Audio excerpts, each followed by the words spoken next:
지난 22일 지소미아 종료를 조건부로 연기한 한일 양국 정부. 이 조건부 연장 합의에 대한 발표를 두고 한국, 일본 진실 공방이 계속되고 있습니다. 문 대통령의 판정 승인하는 우리 정부와 양보한 것 하나도 없다는 일본. 이 같은 양국의 다른 입장 발표를 두고 이번엔 사과 논란이 불리붙었습니다.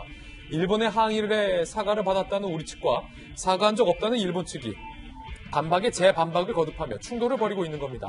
스가 일본 관방장관의 목소리 직접 들어보시죠. 韓国村の発信の一つ一つについてコメントすることは生産的ではない、このように考えます。いずれにしろ政府として謝罪した事実はありません。 자, 이 같은 사과 논란에 김현종 청와대 국가안보실 2차장은 한일 정부 중 대체 누구 말을 믿냐라고 격앙된 반응을 보이기도 했습니다. 하지만 누가 사과를 했든 안 했든을 떠나서 감정적 대응을 자제하고 다음 달 예정된 한일 정상회담 때까지 수출 규제와 징용 배상 문제 등을 푸는 데 집중해야 한다는 지적이 이어지고 있는 상황입니다. 김강산 변호사님, 이게 말입니다.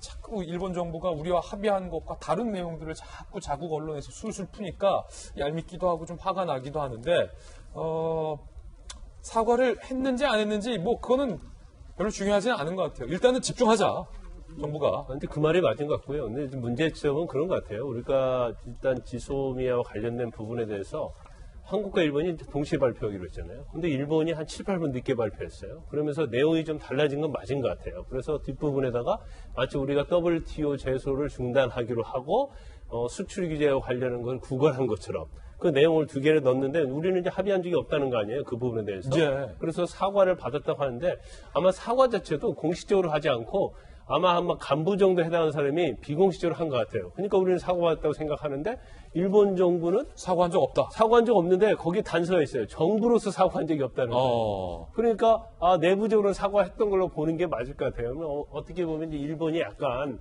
비굴한 측면이 있다고 보는데 여기에 대해서 이제 국민소통수석이 너무 강하게 비판을 하더라고요. 그런데 일단 거기에 대해서는 진실은 이제 국민이 알 거라고 봐요. 그런데 사과를 했냐 안 했냐 아니면 합의를 했냐 안 했냐 이걸 가지고 너무 물고 늘어지다 보면 지역적인 일이다. 그리고 감정의 싸움이 되는 거예요. 예. 그럼 제일 중요한 건 뭐예요? 한일 정상회담에서 이걸 풀어나가는 거잖아요.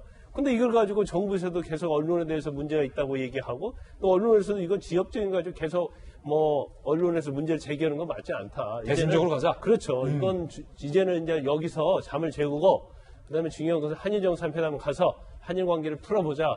여기에 우리가 집중을 해야 한다 이렇게 봅니다. 예, 제가 이미 말씀을 드렸잖아요.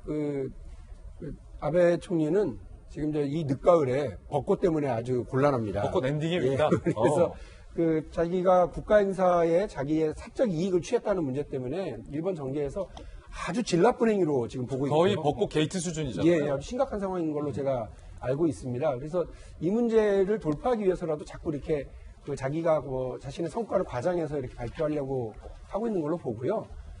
우리는 그냥 다른 얘기할 거 없이 요즘 벚꽃 때문에 고생이 많으시다면서요. 예. 사쿠라죠? 이러고 그냥 넘어가고 그 다음에 우리가 일본을 이 국면에서 안보와 경제가 엉켜있는 이 국면 그리고 과거사 문제 같이 엉켜있는 이 국면에서 유리하게 일본 정부를 이렇게 끌어내기 위한 폭넓은 이런 사고와 예. 정치 작업을 좀 진행해 주시길 기대하겠습니다. 네.